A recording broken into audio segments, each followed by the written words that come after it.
સરકારી શાળા નંબર 92ના આચાર્ય વિવાદમાં આવ્યા છે। આચાર્યએ આંગણવાડીના બાળકને માર માર્યો હોવાના આક્ષેપ થઈ રહ્યા છે। કેમ્પસમાં ફૂલ તોડવા જેવી બાબતે માર મરાયો છે।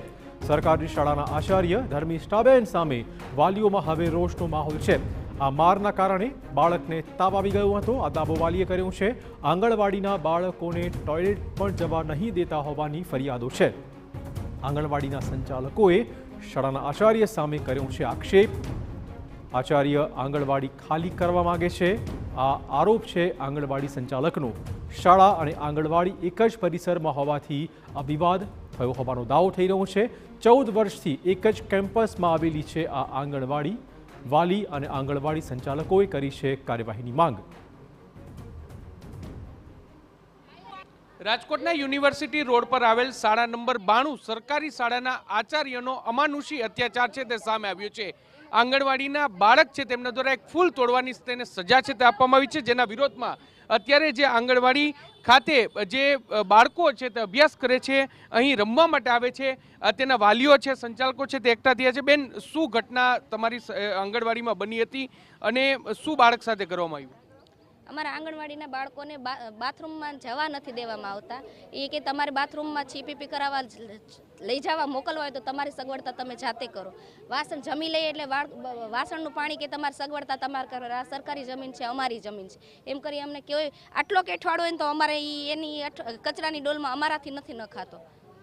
ફૂલ તોડવા બાબતે શું થયું? ફૂલ નાનું એવું ફૂલ તોડવા બાબતે આખું બાળકને મારી લીધું છે ને બાળકને હજી તાવ આવ્યો છે તેથી મોઢું ઊંચું કરીને જોતો નથી। હું ત્યારે એને ઘરે જઈને આવીને તો મારે સામું નથી જોવા તૈયાર અત્યારે। આ કોણ છે? આચાર્યનું નામ શું છે? ધર્મિષ્ઠાબેન છે। બેન, શું બાળકો સાથે કેવું વર્તન કરવામાં આવે છે? બાળકો માટે જરાય વર્તન સારું નથી કરતા। મારા છોકરાને સલટી દઈ દીધી। અમે ગરીબ માણસ કે અમે પ્રાઇવેટમાં સેફ ભણાવી શકીએ, અત્યારે અમે વहाँ ભણાવવું પડે, શું કહેવાય, સિહારમાં અમારે ફી એ ના હોય, ખાવાના કટાય તો એનું ના ક્યાંથી કાઢવા। સલટી દઈ દીધી તો છોકરા હોઈ ગયો તો તમે ફરિયાદ કરતી એનું માટે ભણતો તો ફરિયાદ કરતી તો સલટી દઈ દીધી હતી છોકરાને। જો અત્યારે અમારે વहाँ ભણાવવો પડે। આચાર્યની દાદાગીરી છે તે સામે બેન, તમારા દીકરાને માર માર્યો છે, શું કામ માર્યું તમારા બાળકને? ફૂલ તોડું હતું એ માટે ફૂલ તોડ્યું હતું ખાલી, એમાં એને ગાલમાં ખેંચો ગાલ, લાફો માર્યો। ઘરે આવીને રોતો હતો કે ટીચર મારે રોતા હતા। મમ્મી મેં કીધું કાં તો કે ખીજાણા હતા કે ટીચર કે મોટા ટીચર આવ્યા નહીં। એમાં થોડીક વાર થઈને તો તાવ આવી ગયો એને। બેન, કેટલા વર્ષથી અહીં આંગણવાડી છે એક જ કેમ્પસમાં? કેટલા વર્ષ? 14 વર્ષમાં 14મું વર્ષ બેઠું અહીંયા।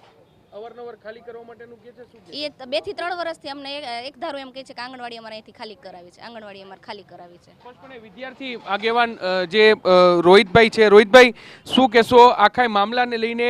શું મામલો છે અને શા માટે આ પ્રકારનું વર્તન આચરણ છે, હવે શું માંગ છે? મને ગઈકાલે વાલીની રજૂઆત એવી કે મારા બાળકને સ્કૂલના પ્રિન્સિપાલ દ્વારા ગાલમાં ફડાકો મારવામાં આવ્યો અને મારા બાળકને તાવ આવી ગયો છે, 2 ટાઈમથી જમતોય નથી। એટલે આ બાબતે મેં આંગણવાડીના સંચાલકો સાથે સંપર્ક કરતા તેમણે કહ્યું કે પ્રિન્સિપાલને આ પટ્ટાગણની અંદર આવેલી આંગણવાડી ગમતી નથી, અન્ય સ્થળે ટ્રાન્સફર કરવા માટે અમને વારંવાર એનકેન પ્રકારે ત્રાસ આપવામાં આવે છે। નાના 3 વર્ષના 4 વર્ષના બાળકને વોશરૂમ લઈ જાય તો પ્રિન્સિપાલ ના પાડે કે આ તમારા બાપનું બાથરૂમ છે, તમે મહાનગરપાલિકામાં રજૂઆત કરીને અલગથી સેપરેટ બાથરૂમ મંગાવો। હવે 3500 કે 4000નો પગાર ધરાવતી નાની કર્મચારી એ અલગ સેપરેટ બાથરૂમ માટે કઈ રીતના રજૂઆત કરી શકે? અને આવી શરમજનક હરકત પ્રિન્સિપાલ દરજાના વ્યક્તિ કરતા હોય, ગઈકાલે ફૂલ તોડવા જેવી બાબતની અંદર આંગણવાડીની અંદર ખુરશીઓ પછાડે, બાળકને મારે તો નાના 3 થી 4 વર્ષના બાળક ઉપર માનસિક અસર કેટલી નકારાત્મક ઉજાય। ગઈકાલે બાળકો 50% રોવા માંડ્યા હતા, આજે આંગણવાડીની સંખ્યા 50ની ટોટલે, આજે 10 થી 15 જ બાળકો આવ્યા છે। એટલે ખરેખર ગુરુ જેમને દરજ્જો આપવામાં આવ્યો છે, ગુરુ જો આવું વર્તન કરે, કોઈ પણ મતભેદ કે મનભેદ હોઈ શકે આંગણવાડી અને સ્કૂલ વચ્ચે, એમાં નાના ભૂલકાઓનો શું વાંક?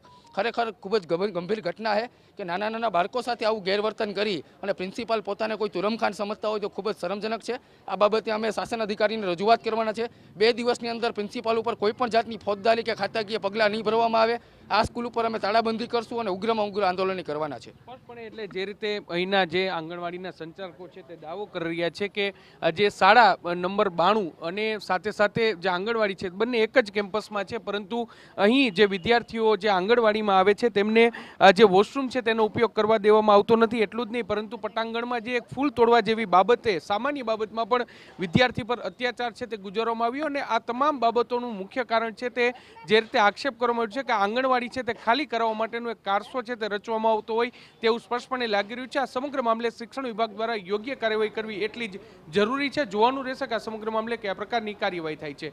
કેમેરા પર્સન ભાવેશ લશ્કરી સાથે મોહિત ભટ્ટ, TV9 રાજકોટ.